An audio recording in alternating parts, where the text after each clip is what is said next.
Let's get educated. That's why we're here, to bring you the stories impacting K-12 classrooms and college campuses. It's time for a little education. Well, hello, greetings to all. That's as much as you're getting out of me. I am Katie Petrick, joined by David Fiorazzo. Hello, welcome again. Are you ready? Midweek? People are kind of going, okay. Are you ready for some football? What's coming up now? Yeah. A Monday night party? How did that song go? Anyway, things that go on in my brain. You digress. I digress. As the world moves ever more to the left, a new study finds that high school boys and girls are splitting in opposite political directions. It's almost as if you could have seen this one coming. Yeah, and most of us did. Yes. So the political divide between high school boys and girls across America has widened tremendously in recent years as more boys identify as conservative, while girls are moving to the left, according to a recent survey. I mean, we could break this down in so many different ways, but that's just a fascinating point that young men, boys are going conservative, and young girls, women are going liberal.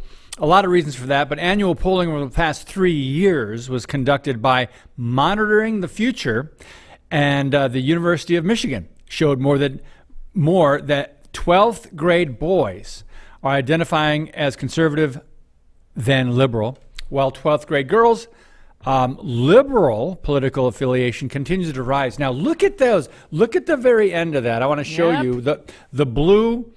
It's going all the way up to past 30 liberal, and the red is decreasing when it comes to very, very interesting. And look at the year 2020. Oh, the year that I think, well, the world shut down. Might want to say the year of Trump, when everything was coming against Trump, and there was, you had to take sides almost. And yes, but also, so that's going on. If we want to get nitpicky right away here, what happened in 2020 with high schools? Shut down. High schools shut down. Girls are stuck at home. COVID. Online. On TikTok. On Instagram. Being influenced by those influencers all day, every day. Yep. And boys just naturally are less likely to have, I don't want to say the attention span, but the desire to sit scrolling on through videos and stuff. And here's what's interesting to me is I've noticed it already with my two toddlers. I have a boy and a girl, 3 and 2. The boy wants to run around, doesn't want to stop running around. The girl runs around a lot, but the girl also will sit in color. Yeah.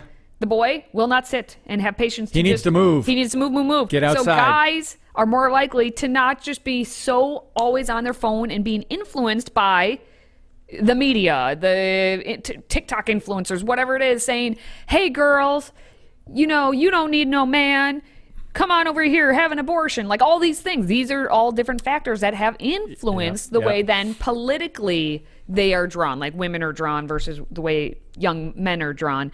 And especially as we look into what's happening in college level, it makes sense that the girls are going to go way far left and the guys are going to either stay right or go more right. Yeah. Because who's being attacked at all angles all the time, David? Males. Specifically which ones? Christian, white, males, conservative. Take a look at David. All right, watch the video.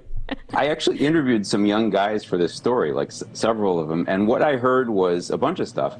So Donald Trump, his messaging came across loud and clear to young guys. I mean, more than one source, young men I interviewed said he speaks in some ways like a high school student.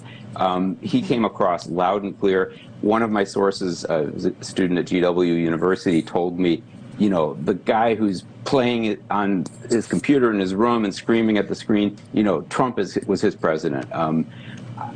And I interviewed a source from the Heritage Foundation who was talking about the idea that, the Democratic Party, to some extent, has kind of a masculinity problem, a problem with attracting the male vote, because so much of, again, per my source, so many of the planks in the Democratic platform right now are about gender equality and related issues.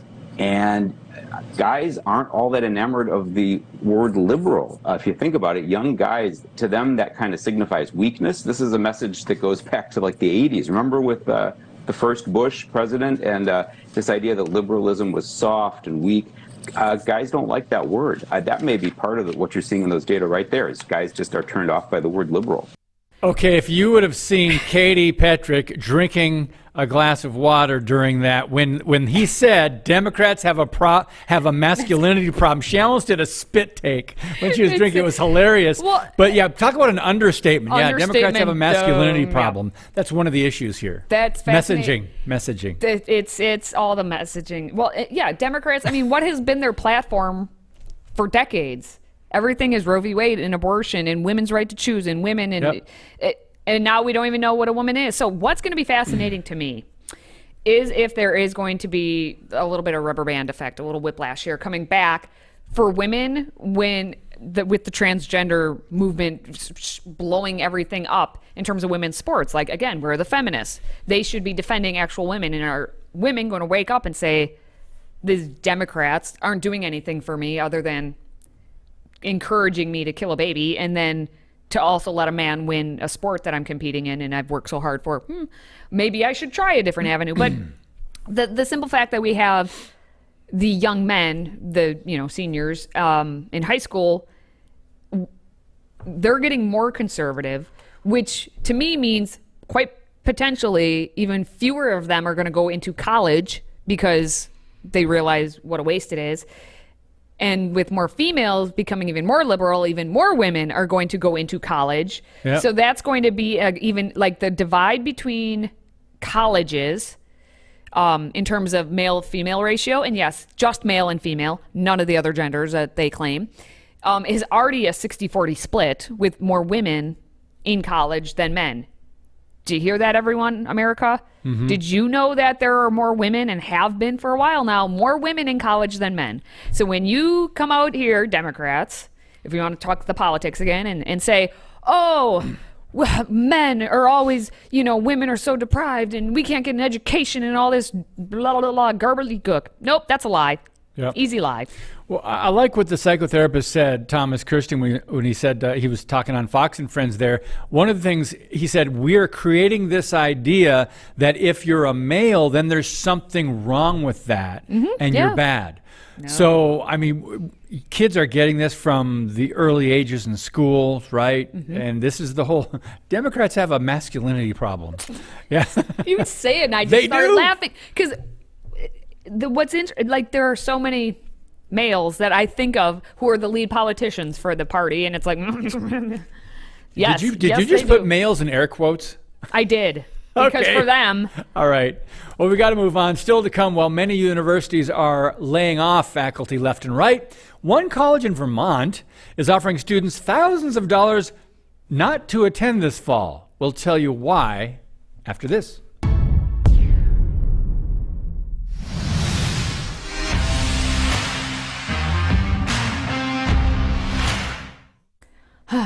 How very Vermont mentality to just hand out other people's money to people to not do anything. That's what's happening. Who in Vermont has that mentality? The Burn. And now... Oh, I thought you were going to say Ben and Jerry's, but it's Bernie Sanders. Ben and Jerry's, well, and Bernie Sanders. For being as small as Vermont is, they have... Just about. They have groupthink up there. Okay. But anyway. Yeah, they do. However, getting paid to not go to college is a pretty nice idea if you're like a 20-year-old, right? So Vermont's Middlebury College has an enrollment boom, and they have nowhere to put everyone. So here's their solution. They are offering upperclassmen $10,000, $10K, 10 G's, $10,000 to delay their education. What is this a small? You're like, what? Small college? Why is it so popular? Yes. So here it is. The college typically has about 2,500 to 2,600 students. But this fall, they're looking at their enrollment, and it could be upwards of 2,845 students. Okay. Now, the surge, they're saying, is caused by the return of students who took time off during the pandemic. It's not the incoming freshmen like, we allowed too many freshmen in, which is about 600. That's not it. But her name is Smita Rizika, vice president for student affairs, and Michelle McCauley, interim vice president, talked about this in an announcement. They said, hey, it's not the freshman 600 class that's coming in. It's all those who are like, I'm taking a break after this whole COVID thing and all that. I'm coming back now. So the officials made the, pay to delay. What a slogan. Pay to delay offer to the first 30 juniors and 30 seniors, or juniors and seniors, whatever grade, 30 who opted to take a leave of absence for the fall 2023 semester and winter term. Now, college kids, listen up. This is why you check your email, because it's whoever's the first 30 to respond kind of we're able to get 10,000. Yeah. But college officials have declined to provide an update on this. The deadline has passed at this point, so Okay. I'm sure they got 30. They probably got more.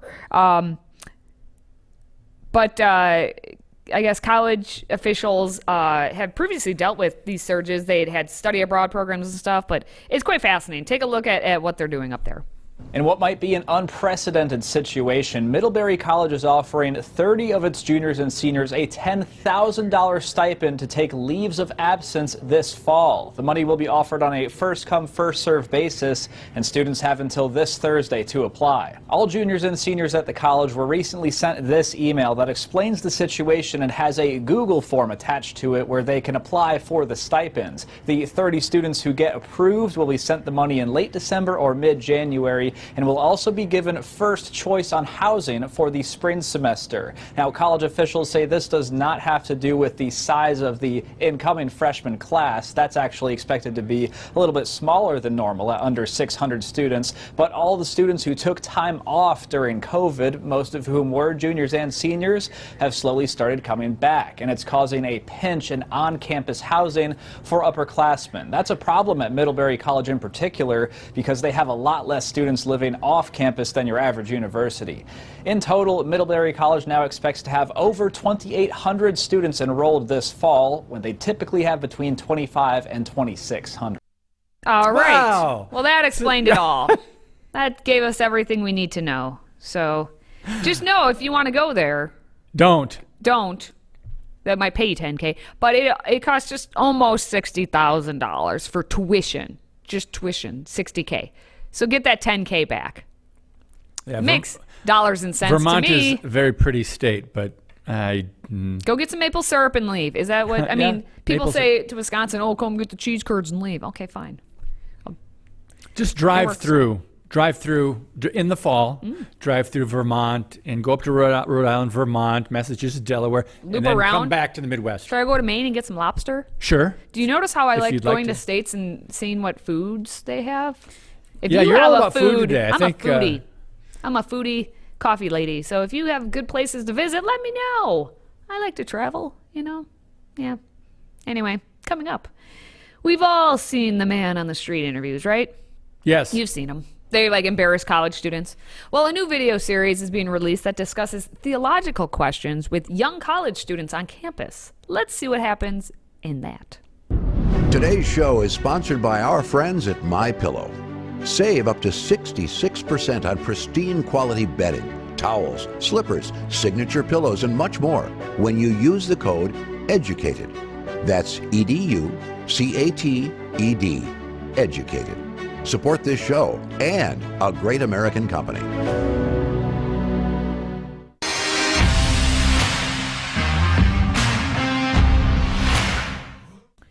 Well, we have a new man on the street sort of interview style, but with an apologetics twist. Ooh, a twist. Yep. We have a Christian apologetics group that has launched a new campus video series asking questions like, are there moral claims that are objectively true? Is truth real? Can we know it? Can we handle it? I'm kidding. Can you That's not one. handle the Can you truth? handle the truth? The whole truth. And nothing but the truth. No, this is So good. help me God. Okay. I love Ratio Christie. I've interviewed them many times Wow. in the past, in the last many years, and they do great work on college campuses, and they get kids to really actually stop and think. So look at this number here. 75% of students leave their faith during college. Okay, I'm going to disagree with that because more recently we've learned, if you go back, and I'm sorry, I'm hijacking the story here. If you go back to middle school, that's when children start doubting the Christian faith or the faith of their parents. In middle school, they start doubting. They don't leave yet, but then they get to high school and they go, okay, this is, and then they get bombarded with atheism and all these other isms and religions. By the time they're in high school, they are gone. So there's a book that came out, Ken Ham, Answers in Genesis. I think it was called Already Gone. So that number, I'm not sure how they came up with that, but 75%, no, they're well gone. They are far gone by the time they get to college.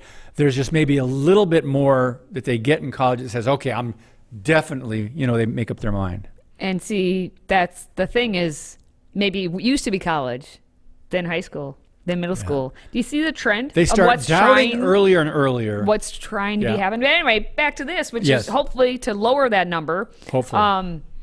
So the group, as you just explained, they state, at least on their YouTube, that they are seeking to shine a light on the predominant relativistic and moralistic therapeutic worldviews that are held on campuses, even by some Christians. So Will Hoyler, who's the chapter director at Indiana University, Purdue University, Indianapolis, IUPUI, and a member of the group's national team, said that the interviews are not meant to stump students, unlike, man on the street kind of like, gotcha, haha, gotcha questions. Like, no, they just want to makes them have think. an actual conversation. Take a look at what they're doing.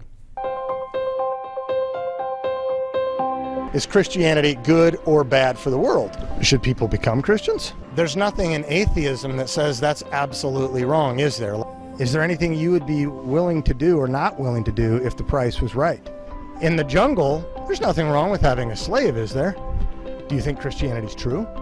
And if the Romans want to rape women, then it's now good because they're the moral legislators? Are you atheist, Christian, Buddhist, dog, a cat? Were what the Nazis doing objectively evil? What is the gospel of Christianity? Do you know? Do you have an identity? But now you're back to moral relativism. It's okay. That's great. Yeah. By the way, I've interviewed Corey Miller. He's the president of Ratio Christi, and some of those questions were great, especially the one about the Romans. Yeah, but he's so very like Midwestern about it. That's like, so that's the thing. He's not approachable.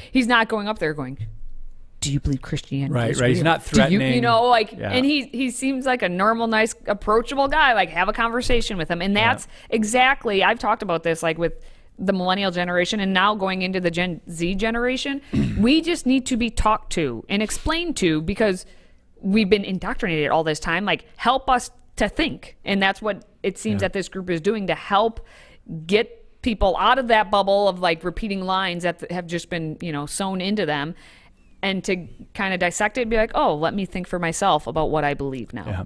I love to come back to, in some conversations, if Christianity is true, would you believe it?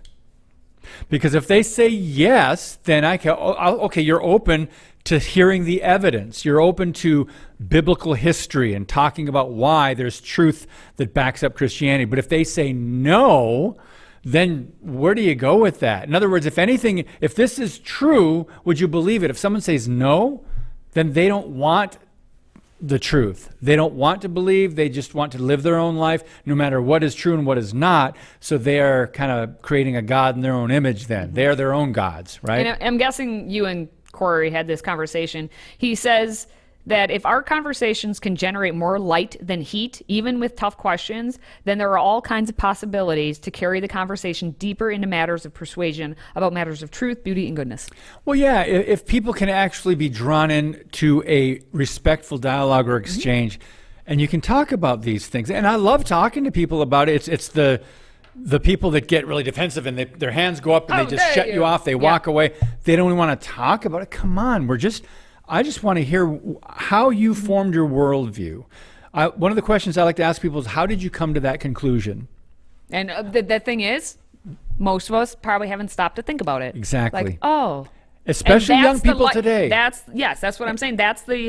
You need to like approach them and it's like you have to give them permission to think for themselves. Yeah. It's kind of that like, wait. Because you they're want what programmed I think? from today's education system that's a machine. It's a liberal, social justice, Marxist machine with sexual ideologies that go against the Word of God and truth. But that's what they're programmed as. So when you actually ask them questions to get them to think about how they came to believe what they do, a lot of them can't explain. A lot of them don't know how to answer that. Well, I don't know why I believe this. Well, because you've been told over and over and over and programmed. You look to Hollywood, your teachers, and whatever else. Mm-hmm. Yes. Yes. Yes. And you know what I'm going to also say yes to? Babylon Bee headlines Amen. are coming up next. Amen. Yes. Yes. If you have a smartphone, tablet, Roku, or Apple TV, consider downloading the Freedom Project Media app. It's 100% free and includes all of our weekly shows, plus lecture series, archive programs, and award-winning animated videos for families like the Presidential Minute, Battles of America, and Heroes of the West.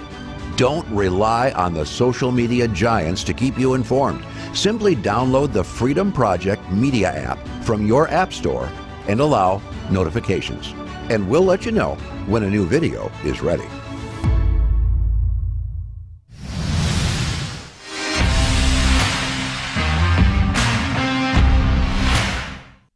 All right, before we wrap up the show for the day, let's take a look at everyone's favorite satire site, the Babylon Bee. Here are this week's top 5 Babylon Bee headlines.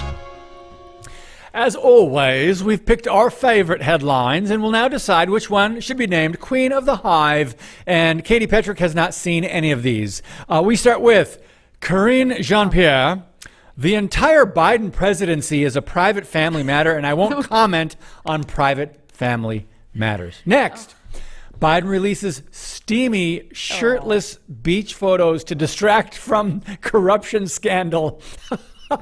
Next, Katie couldn't look at that. Ugh, no. Family torn between placing grandpa in hospice and having him run for Senate.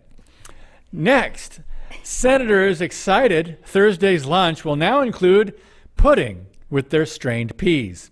And finally, aide pushes cart through halls of Congress yelling, "Bring out your dead!" Shout out to Monty Python in that last one. Okay, there are 3 of them that made Katie LOL. Come on, you guys. You got to This narrow is it down to getting- 1. No. 1. What one are you going to pick? Do I pick the world's worst press secretary of all time? Oh, Karine gosh. Jean-Pierre? Yeah, the age. Oh, it's ridiculous. No, it's the age ones. Things, yeah. But they're all the same ones. If you haven't seen what happened with Mitch McConnell. Well, come on. mean- What about Dianne Feinstein? What about some of She these? doesn't know where she is either. They're still And then you have Biden term trying to- limits, please. And here I'm Republican, Democrat. I don't care. Yeah. If you can't sit upright Get out. by yourself, Go home. Let someone else. yes. If you cannot continue to speak without, I think, having a stroke or something, or a seizure or something in the middle of speaking, and then, yeah, bring out your dead. The aide pushes the cart through the halls. You know what? It's the aide pushes the cart through the halls of Congress, yelling, "Bring out your dead," as he wheels. Is that your favorite? Sure. But as he wheels his aide or his Senate member into lunch, where they're now serving pudding Strained with peas. their strained peas, because we're at that point. Okay, you just mentioned 2 of them. I've got a runner-up. They're together. They're all together. So my runner-up is family torn between placing grandpa in hospice and having him run for Senate. So they're really torn about. But number 1 is the first one, Karine Jean-Pierre, because they just cover everything. They don't want to address anything. They don't answer questions. So the entire Biden presidency is a private matter, and I won't comment on private matters. This is the whole media complex. They're complicit in the cover-up, and they look the other way in all the corruption of the Biden crime family, and I could go on. But we've run out of time for today. That's going to wrap up our top headlines of the week. More truth and satire next time. Whoa. We don't have term limits on us. No. We can run this That's right. all day and night because we are still competent. Yes. And I don't need assistance using the restroom. All right. Well, if you are a fan of this show, please, if you could, like, comment, share, subscribe, send us some commentary via the interwebs. Do whatever you can. Hey, we'll take airmail, get the owl out. Fly him in. We'll take it, whatever it is.